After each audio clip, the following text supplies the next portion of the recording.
Reciba nuestra más cordial bienvenida. El siguiente podcast ha sido elaborado en joseluisurbaneja.net con el apoyo de sistemas de inteligencia artificial. Fue revisado y editado por el abogado en ejercicio de la profesión José Luis Urbaneja Orlando. Su contenido es de carácter estrictamente informativo y solo ofrece una visión general sobre el tema tratado.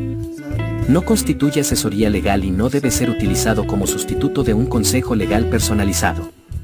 Se recomienda consultar con nuestros abogados para obtener asesoramiento legal formal y totalmente adaptado a sus circunstancias particulares. Hola, qué bueno encontrarnos de nuevo en esta exploración de conocimiento. Les recordamos que este espacio llega a ustedes gracias a joseluisurbaneja.net. Hoy vamos a meternos con un concepto que es clave en el derecho laboral venezolano. Hablamos del principio indubio pro operario. Tenemos un texto base que nos va a guiar.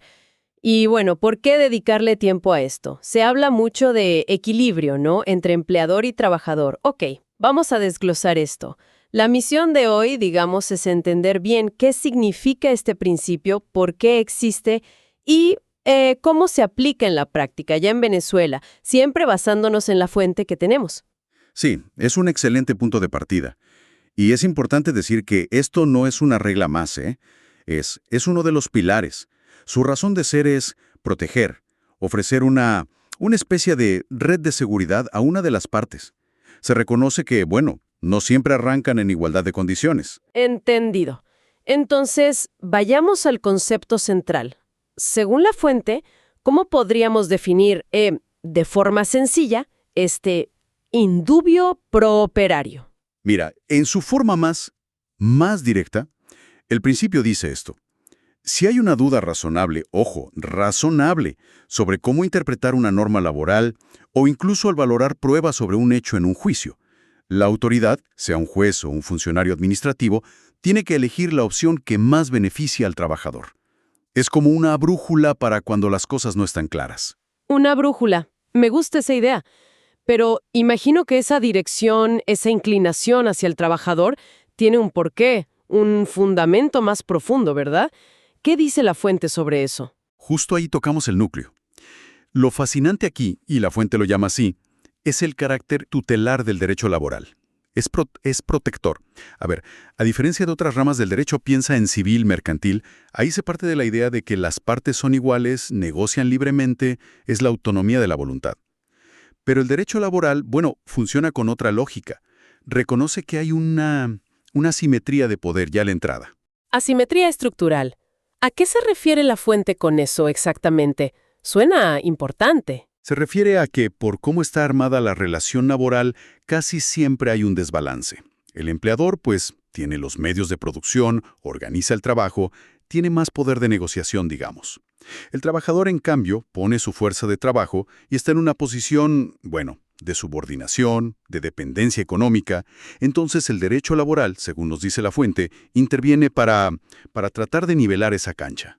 Protege a la parte que considera más débil. Así que este principio no es un capricho, es un mecanismo para corregir esa desigualdad de base. Comprendo. O sea, no es un favoritismo porque sí, sino una herramienta legal pensada para equilibrar, al menos en la interpretación y en las pruebas, un juego que de por sí empieza desigual. Y siguiendo esa línea, aquí es donde la cosa se pone realmente interesante. ¿Cómo se ve esto en la práctica? ¿Qué ejemplos o escenarios concretos menciona la fuente? La fuente es bastante clara, sí. Nos marca 3 escenarios principales donde este principio, bueno, juega un papel decisivo. El primero es la interpretación de normas jurídicas. Y esto incluye leyes, reglamentos del gobierno y hasta los convenios colectivos, esos acuerdos entre sindicatos y empresas, ¿sabes? Ajá. ¿Y cómo funciona ahí si una ley no es clara? Exacto. Si una de esas normas, ley, reglamento, convenio, está redactada de forma ambigua, que no se entiende bien, o que permite 2 o más interpretaciones razonables, el principio primo officio obliga a escoger la interpretación que sea mejor para el trabajador. Más favorable. La fuente da un ejemplo muy bueno. Imagínate una norma sobre cómo calcular una indemnización por despido. Si la redacción permite 2 fórmulas de cálculo y una da un monto mayor para el trabajador, pues esa es la que se tiene que aplicar, sí o sí. O piensa en una cláusula de un convenio sobre permisos pagados. Si no queda claro si un tipo de ausencia se paga o no, la interpretación pro operario diría que sí, que se paga. Entendido.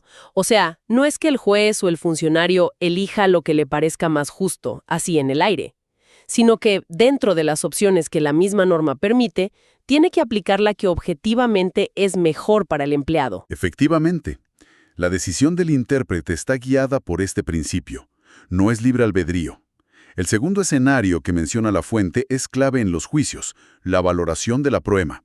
A veces le dicen indubio pro operario probatorio. Esto es ya en el tribunal. ¿Y cómo opera ahí, en medio de un juicio? Imagina que se discute un hecho clave.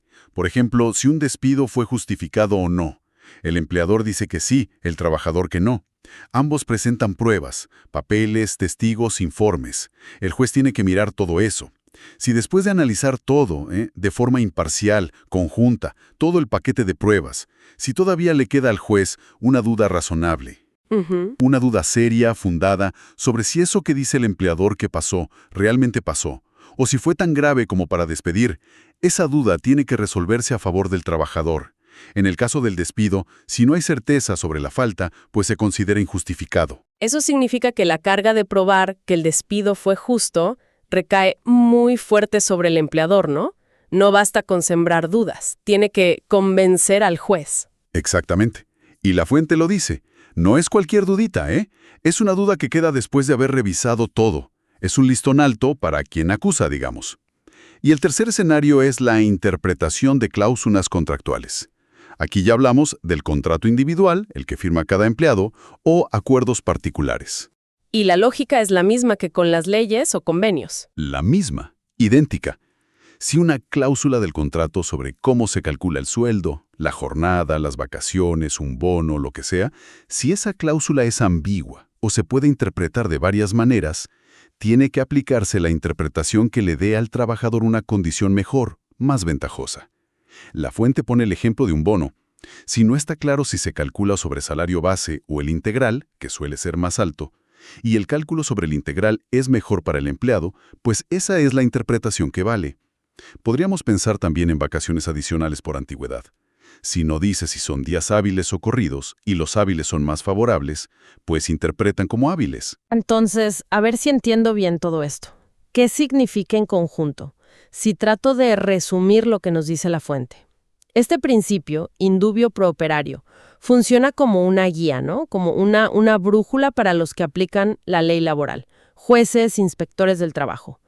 Cuando hay ambigüedad, cuando hay incertidumbre, una duda razonable, después de analizar la balanza por ley, se inclina para proteger al trabajador. Es una síntesis perfecta. Y la fuente cierra justamente reforzando eso. Lo llama una herramienta esencial, irrenunciable, para buscar ese equilibrio, esa justicia social en la relación laboral venezolana.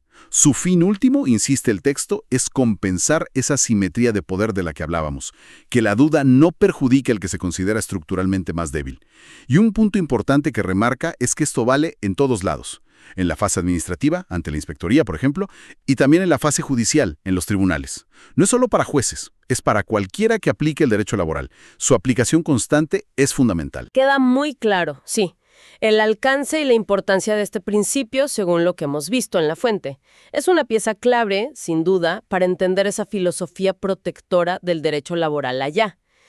Y bueno, esto me deja pensando, una reflexión final que sale de la propia lógica del principio. Si aceptamos lo que dice la fuente, que este principio existe para nivelar una relación que se reconoce como desigual de por sí, uno podría preguntarse, ¿hay otras áreas de nuestra vida, en lo social, lo económico, incluso en lo personal, donde vemos desequilibrios de poder parecidos, estructurales y reconocidos? Y si los hay, ¿sería posible o deseable aplicar una lógica similar?